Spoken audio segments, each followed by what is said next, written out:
Welcome Tamil stocks friends. July 29 செவ்வாய்க்கிழமை இந்த வீடியோவில் முக்கியமான மார்க்கெட் அப்டேட் பார்க்கலாம். முதல்ல என்எஸ்டிஎல் கிரே மார்க்கெட் ப்ரீமியம் எவ்வளவு இருக்குன்னு பார்ப்போம். என்எஸ்டிஎல் ஐபிஓ பற்றிய விவரத்தை சுருக்கமாக பார்க்கலாம். ப்ரைஸ் பேண்ட் வந்து 760 ரூபாயிலிருந்து 800 ரூபா வரைக்கும் நிர்ணயிச்சிருக்கிறாங்க. ஐபிஓ சப்ஸ்கிரிப்ஷன் வந்து ஜூலை 30, ஜூலை 31, ஆகஸ்ட் 1 3 நாட்கள். ஆகஸ்ட் 2 சனிக்கிழமை, ஆகஸ்ட் 3 ஞாயிற்றுக்கிழமையாக இருக்கிறதுனால ஆகஸ்ட் 4 ஐபிஓ ஒதுக்கீடு விவரம் நமக்கு திங்கக்கிழமை தெரியும். உங்களுக்கு ஐபிஓ கிடச்சிருந்தா ஆகஸ்ட் 5 செவ்வாய்க்கிழமை உங்கள் டிமேட் அக்கௌண்ட்டில் ஸ்டாக் வரவு வைக்கப்படும். அப்படி உங்களுக்கு ஐபிஓ கிடைக்கலன்னா ஆகஸ்ட் 5 செவ்வாய்க்கிழமை உங்கள் பேங்க் அக்கௌண்ட்டுக்கு பணம் திருப்பி செலுத்தப்படும்னு நிர்வாகம் தெரிவிச்சிருக்கிறாங்க. ஆகஸ்ட் 6 புதன்கிழமை என்எஸ்இ மற்றும் பிஎஸ்இ 2 சந்தைகள்லையும் ஐபிஓ பட்டியலிடப்படும். ஆகஸ்ட் 6 சந்தையில் அனைவரும் வாங்கவும் செய்யலாம், விற்கவும் செய்யலாம். கடந்த 5 நாட்களுக்கு முன் உள்ள கிரே மார்க்கெட் ப்ரீமியம் பார்ப்போம்.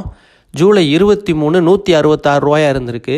ஜூலை 24 166 ரூபா, ஜூலை 25 169 ரூபா, ஜூலை 26 147 ரூபா, ஜூலை 27 166 ரூபா, ஜூலை 28 அதாவது நேற்று 145 ரூபா.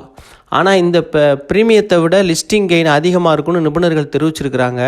இது ஐபிஓ வந்து மார்க்கெட்டில் வந்து 1000 ரூபாய்க்கு மேலே ஓப்பனாக வாய்ப்பு இருக்குன்ட்டு கருத்து சொல்லியிருக்கிறாங்க. கோட்டாக் மஹேந்திரா பேங்க் இன்றைக்கி 8% வரைக்கும் விழுந்திருக்கு. அது ஏன்னு பார்ப்போம். ரிசல்ட் முதல்ல பார்க்கலாம். எதிர்பார்த்ததை விட பலவீனமான ரிசல்ட் கொடுத்துருக்குறாங்க. அதனால் பங்கு விலை சுமார் 8% வரைக்கும் சரிஞ்சிருக்கு. பங்கை வந்து வாங்கலாமா இல்லை வச்சுக்கிறலாமா அப்படின்னு நிறையா பேருக்கு குழப்பமாக இருக்கும். அதுக்கான ஒரு தெளிவான விஷயத்தை பார்க்கலாம். நிகர லாபம் வந்து சென்ற வருடம் இதே காலாண்டில் 3520 கோடியாக இருந்திருக்கு. அதாவது இதே ஒரு வருஷத்துக்கு முன்னாடி இதே காலாண்டில். ஆனால் இந்த காலாண்டில் 3281 கோடியாக 7.6% விழுந்திருக்கு. அப்புறம் நிகர லாபம் வந்து 6249 கோடியாக இருக்குது. நிர்வாகம் என்ன சொல்லியிருக்காங்கன்னா அட்ஜஸ்டட் நெட் ப்ராஃபிட் அப்படின்னு சொல்லியிருக்கிறாங்க. அதாவது include gain from the stock sale. அதாவது இந்த ஸ்டாக்கை விற்றதுக்குள்ள லாபமும் இதில் சேர்ந்துருக்குன்றிருக்காங்க. அதை பற்றி விவரத்தை நம்ம தெளிவாக பார்ப்போம். கடந்த பிப்ரவரி மாதம் கோடாக் பேங்குடைய துணை நிறுவனமான கோடாக் ஜெனரல் இன்சூரன்ஸ் கம்பெனியோட 70% பங்குகளை சுவிட்சர்லாந்தை தளமாக கொண்ட ஜூரிச் இன்சூரன்ஸ் கம்பெனிக்கு விற்றதன் மூலம் கிடைத்த பணத்தை இந்த லாபத்தோடு சேர்த்துருக்குறாங்க. அவங்க வந்து ஜூரிச் இன்சூரனுக்கு இந்த ஜெனரல் இன்சூரன்ஸ் அவங்களோட கம்பெனியை ஜூரிச் இன்சூரன்ஸ்க்கு விற்ற பணம் வந்து 5560 கோடிக்கு விற்றுருக்குறாங்க. அப்போ அதை வந்து இந்த நிகர லாபம் இப்போ 6249 கோடியாக காட்டியிருக்கிறாங்க. அதில் அந்த 5560 கோடி விற்ற பணத்தை நம்ம கழிச்சிட்டோம்னா 689 கோடி தான் நிகர லாபமாக இருக்கும். இதை நம்ம கவனமாக புரிஞ்சுக்கிறணும்.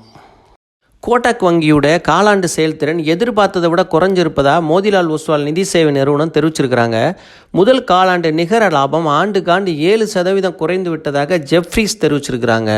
கிரெடிட் கார்டு மற்றும் மைக்ரோ ஃபைனான்ஸில் ஏற்பட்ட சரிவு தான் இந்த செலவுகளை அதிகரிச்சிருச்சு. இதனால தான் இது வந்து இந்த மாதிரி டவுன்கிரேட் பண்ண வேண்டியதாக இருக்குன்னு சொல்லி இந்த தரகு நிறுவனங்கள்லாம் டவுன்கிரேட் பண்ணியிருக்கிறாங்க. அப்புறம் ஷேர் ப்ரைஸ் பார்க்கலாம். ஹை வந்து 2301 ரூபா வரைக்கும் போயிருக்கு. லோ 1679 ரூபா வரைக்கும் கீழே போயிருக்கு. க்ளோசிங் 1966 ரூபாயில் க்ளோஸ் ஆகிருக்கு நேற்று திங்கக்கிழமை. BE ratio 17, book value 2.66 time. இப்போ வந்து டிவிடெண்டு இவங்க கொடுக்குறது ரொம்ப கம்மியாக கொடுக்குறாங்க. அதுக்கு கொடுக்காமையே இருக்கலாம். முதல் முறை 1860 ரூபாய்க்கு கன்சிடர் பண்ணலாம். ரெண்டாவது முறை 1690 ரூபாய்க்கு கன்சிடர் பண்ணலாம். இறங்குறதுக்கு நிறைய வாய்ப்பு இருக்குது. அவசரப்பட வேணாம். புதுசாக வாங்குறவங்களுக்கு தான் இந்த விஷயம். அதாவது நான் ஸ்டாக் வாங்கி வச்சுருக்கேன், ஹோல்டு பண்ணியிருக்கேன் அப்படின்னு சொல்கிறவங்களுக்கு நீங்கள் லாங் டேர்முக்கு ஹோல்டு பண்ணுறீங்கன்னா நீங்கள் அப்படியே பேசாமல் இருக்கிறது நல்லது.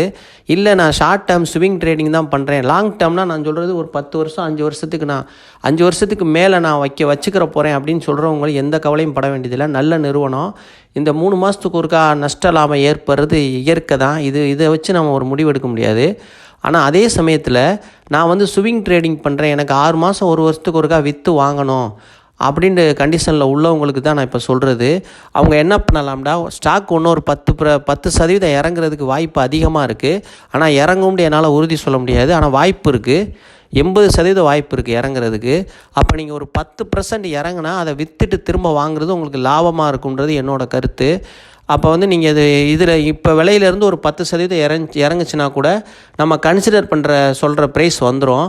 முதல் முறை கன்சிடர் 1860 கன்சிடர் பண்ணுங்கள். ரெண்டாம் முறை 1690 கன்சிடர் பண்ணுங்கள். அவசரப்பட்டு மொத்தமாக எல்லா பங்கையும் இப்போயே வாங்காதீங்க. 3 முறையாக பிரிச்சுக்கோங்க பணத்தை. கோடாக் பேங்க் வந்து நம்ம ஒரு 1000 ரூபா கோடாக் பேங்கில் முதலீடு பண்ணுறோம்னு ஒரு உதாரணத்துக்கு வச்சுக்கிட்டா 300 இப்போ வாங்குங்க, அப்புறம் ஒரு 300 வாங்குங்க, அப்புறம் நல்லா இறங்க ஒரு 400 வாங்குங்க. இப்படி 3 முறையாக வாங்க. நான் உதாரணத்துக்கு சொல்கிறேன். இதுவே நீங்கள் 10,000 3 பிரிச்சுக்கலாம், 1,00,000 3 பிரிச்சுக்கலாம், உங்கள் வசதியை பொறுத்து. அதே மாதிரி எந்த நிறுவனத்துலேயும் அது எவ்வளவு சிறப்பான நிறுவனமாக இருந்தாலும் சரி, அதில் போய் பெரிய லெவலில் வந்து பங்குகளை வாங்கிடாதீங்க. அது வந்து தங்க ஊசியாக இருந்தால் கூட குத்துனா வலிக்கத்தான் செய்யும். அதனால் கவனமாக இருங்க. எஸ்பிஐ கார்டு திங்கக்கிழமை நேற்று மார்க்கெட்டில் 6% மேலே விழுந்திருக்கு. இதுக்கு என்ன காரணம்னு பார்க்கலாம். ஜூலை 25 எஸ்பிஐ கார்டு ரிசல்ட் வந்துருந்துச்சு. அதில் வந்து நிகர லாபம் ஆண்டுக்காண்டு போன வருடம் இதே காலாண்டில் 594 கோடியாக இருந்துச்சு. இப்போ 556 கோடியாக 6.4% சரிஞ்சிருக்கு. கடன் வாங்கினவங்க வந்து திருப்பி செலுத்த முடியாத பேடு லோனை அதிகரிச்சிருக்கு. இதற்கான காரணங்களான தரகு நிறுவனங்கள் வந்து குறிப்பாக மோர்கான் ஸ்டான்லி இதை டவுன் கிரேட் பண்ணியிருக்கிறாரு. இதனால தான் 6% வரைக்கும் விழுந்திருக்கு. ஷேர் ப்ரைஸ் பார்க்கலாம். ஹை வந்து 1027 வரைக்கும் போயிருக்கு. லோ 659 வரைக்கும் கீழே போயிருக்கு. நேற்று திங்கக்கிழமை closing 837. BE ratio 41. Book value 6 time அதிகமாக இருக்குது. இதை நம்ம கன்சிடர் பண்ணுற விலை 760 போனால் கன்சிடர் பண்ணலாம், 670 போனால் கன்சிடர் பண்ணலாம். 2 முறையாக இது வந்து நிச்சயமாக இறங்குறதுக்கு வாய்ப்பு அதிகமாக இருக்குது. இது வந்து 3 மாதம் 6 மாதத்துக்கு ஒருக்கா இறங்கி ஏறக்கூடிய ஒரு ஸ்விங் ட்ரேடிங்க்கு அருமையான ஸ்டாக்கு. இதை நீங்கள் ஸ்விங் ட்ரேடிங்க்கு பயன்படுத்திக்கங்க. அவசரப்பட்டு இப்போ வாங்க வேணாம்.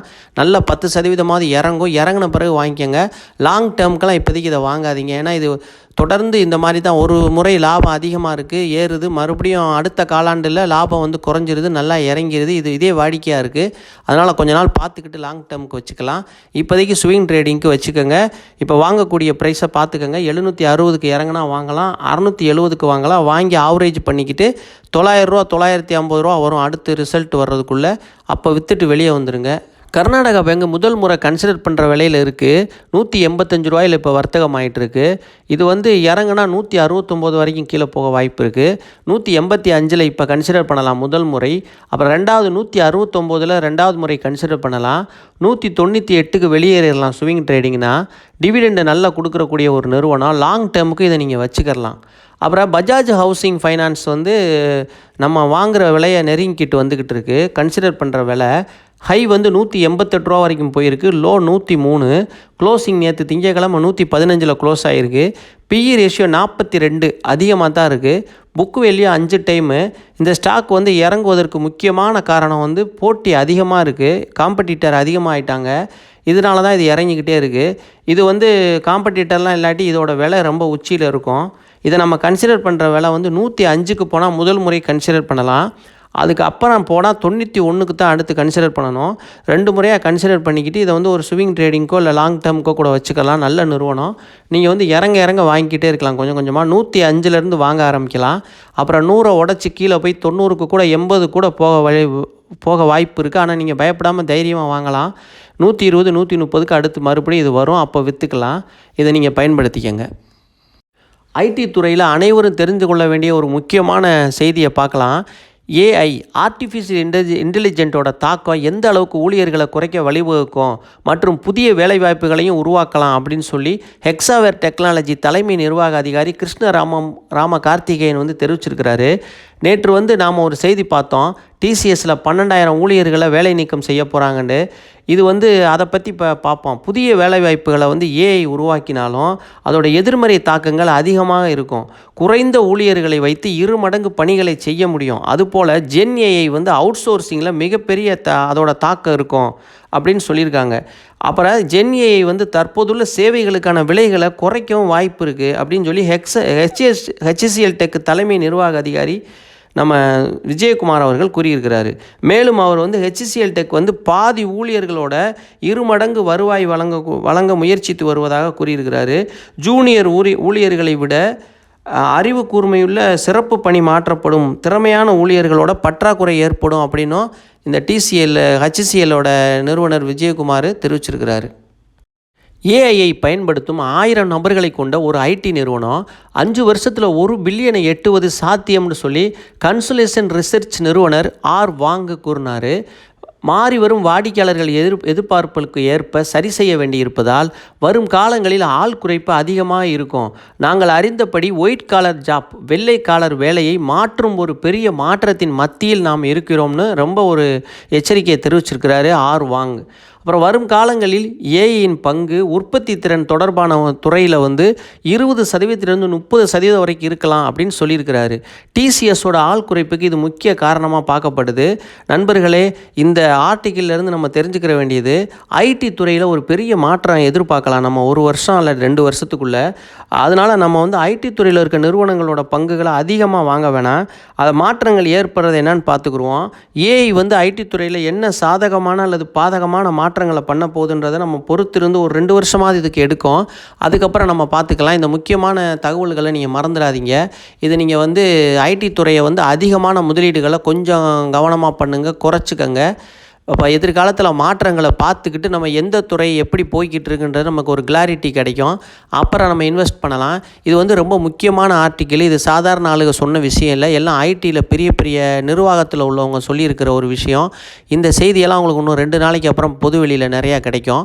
அதனால் இப்போதைக்கு நீங்கள் அதை இந்த ஐடி துறையில் கொஞ்சம் கவனமாக இருங்க. நம்ம கூட சொல்லியிருந்தோம் டிசிஎஸை கன்சிடர் பண்ண சொல்லி. கன்சிடர் பண்ணலாம். பண்ணினீங்கன்னா ஷார்ட் டேர்முக்கு பயன்படுத்திக்கிட்டு ஸ்விங் ட்ரேடிங்க்கு தான் நம்மளும் சொல்லியிருந்தோம். நம்ம லாங் டேர்முக்கு எந்த ஐடி இதையும் நம்ம சொல்லலை. அதனால் ஸ்விங்க்கு நீங்கள் பயன்படுத்திக்கங்க. எதிர்காலத்தில் இதை மாற்றங்கள் ஏற்பட்ட பிறகு நம்ம ஐடி துறையில் முதலீடு பண்ணுறதை பற்றி யோசிக்கலாம். ஐடி துறைன்னு இல்லை, மற்ற துறைகள்லேயும் இந்த ஏஐ என்ன மாற்றத்தை கொண்டு வர போகுதுன்னு நமக்கு தெரியல. அதனால் நம்ம உள்ளே போய் பெரிய அமௌண்ட்டை உள்ளே போய் மாட்டிக்கிட்டு உச்சியில் நம்மளை விட்டுட்டு எல்லோரும் வெளியே போயிடுவாங்க. அவங்கெல்லாம் பங்கு சந்தையை பற்றி தெரிஞ்சவங்களாக இருப்பாங்க. அவங்களோட நம்ம போய் போட்டி போட்டுக்கிட்டு நிற்க முடியாது. நம்ம எல்லோரும் ஏறுது வாங்குகிறாங்க, நம்மளும் வாங்குவோம்னு ஒன்றுமே தெரியாமல் நம்ம போய் வாங்கிட்டோம்னா, இப்போ குறைந்த விலையில் இருக்க பங்குகளை வாங்குறதுனால நமக்கு பெரிய பாதிப்பு வராது. ஏன்னா அது இன்னும் இறங்கினா ஒரு 10% இறங்கும், அதுக்கு மேலே இறங்காது. அதே சமயத்தில் அதிகமான விலையில் இருக்கிற ஒரு பங்கில் போய் நம்ம உள்ளே போய் செய்யக்கிட்டோம்னா அது திரும்ப எல்லோரும் புத்திசாலித்தனமாக என்ன பண்ணுவாங்க, மார்க்கெட்டை அனுபவம் உள்ளவங்க நிறையா பேர் இதுக்கு மேலே அது ஏறாதுன்னு சொல்லி அதை விற்றுட்டு அழகாக வெளியே வந்துடுவாங்க. மியூச்சுவல் ஃபண்டு, ஹெச்என்ஐ, பெரிய பெரிய இன்வெஸ்டர்லாம் அழகாக புத்திசாலித்தனமாக வெளியே வந்துடுவாங்க. நம்ம மக்களுக்கு சில்லறை முதலீட்டாளர்களுக்கு தெரியாது. கூட்டத்தோட கூட்டமாக போய் உள்ளே போய் செஞ்சுக்கிட்டு மேலே உச்சியில் நிற்பாங்க. எல்லாம் விட்டுட்டு கீழே வந்துடுவாங்க. இறங்க முடியாமல் நின்றுக்கிட்டு இருப்பாங்க. 3 வருஷம் ஆகாது கீழே மறுபடியும் அந்த விலை போக. அதனால் இந்த விஷயத்தெல்லாம் கொஞ்சம் எச்சரிக்கையாக இருக்கணும். ஐடி துறையை கொஞ்சம் கவனத்தில் வச்சுக்கிட்டு நீங்கள் பங்குகளை வாங்குங்க வீங்க. ஏன்னா பெரிய மாற்றம் வரப்போகுது. இவங்க சொல்கிறத பார்க்கும்போது ஒரு சாதாரண மாற்றமாக தெரியல இது. ஏன்னா 1000 பேரை வச்சு ஒரு மில்லியன் வருவாயை ஈட்ட முடியும் 1 வருஷத்துலனா எந்த அளவுக்கு அந்த ஏஐ வேலை செய்ய போகுதுன்றதை நம்ம பார்க்கணும். மனிதர்களுக்கு வேலை வாய்ப்பை குறைக்கிறதுக்காக இந்த ஏஐ வந்திருக்கு. இப்போ இதை நம்ம கவனத்தில் வச்சு, ஒருவேளை இது நன்மையை தர்ற விஷயமாக கூட எதிர்காலத்தில் அமையலாம். இது தீமையை தர விஷயமாகவும் அமையலாம். நம்ம பொறுத்திருந்ததை கவனிப்போம். இந்த தகவலை கவனத்தில் வச்சுக்கோங்க. உங்கள் நண்பர்களுக்கு சொல்லுங்கள். ரொம்ப நன்றி. நேற்று ஜூலை 28 திங்கட்கிழமை முடிஞ்ச மார்க்கெட் அப்டேட் பார்க்கலாம். சென்செக்ஸ் 572 புள்ளி விழுந்து 80,891 க்ளோஸ் ஆகிருக்கு. நிஃப்டி 50 156 புள்ளி விழுந்து 24,680 க்ளோஸ் ஆகிருக்கு. நிஃப்டி பேங்கு 444 புள்ளி இறங்கி 56,084 க்ளோஸ் ஆகிருக்கு. சிங்கப்பூரில் ட்ரேட் ஆகிற நம்மளோட கிஃப்ட் நிஃப்டி 63 புள்ளி இறங்கி 24,645 வர்த்தகம் ஆகிட்டுருக்கு. இன்றைக்கி மார்க்கெட் ஸ்டேபிள் நெகட்டிவாக இருக்கிறதுக்கு வாய்ப்பு இருக்குது. வெளிநாட்டு முதலீட்டாளர்கள் 6,082 கோடிக்கு விற்றுருக்கிறாங்க, பெரிய அளவில் விற்றுருக்கிறாங்க. உள்நாட்டு முதலீட்டாளர்கள் அதுக்கு சப்போர்ட் பண்ணுற மாதிரி 6,764 கோடிக்கு வாங்கியிருக்கிறாங்க. அமெரிக்க டாலருக்கான இந்திய ரூபாயோட மதிப்பு 16 பைசா விழுந்து 86.67 காசாக இருக்குது. இந்திய பணம் 86.67 காசுக்கு போயிடுச்சு. ரொம்ப அதிகம்தான். கோல்டு ஒரு 10 gram M6 gold, pure gold 24 carat 369 ரூபா குறைஞ்சு 97,450 ரூபாயில் இருக்குது 10 gram. Silver 1 kilo pure silver 24 புள்ளி குறைஞ்சு 1,13,028 ரூபாய்க்கு போயிருக்கு. ஜூலை 29 செவ்வாய்க்கிழமை இன்றைக்கி முதலாம் காலாண்டு முடிவுகளை அறிவிக்கிற சில முக்கியமான நிறுவனங்களை பார்க்கலாம். லார்சன் அண்ட் டர்போ முதலாம் காலாண்டு முடிவுகளை அறிவிக்கிறாங்க. என்டிபிசி முதலாம் காலாண்டு முடிவுகளை இன்றைக்கி ஜூலை 29 அறிவிக்கிறாங்க.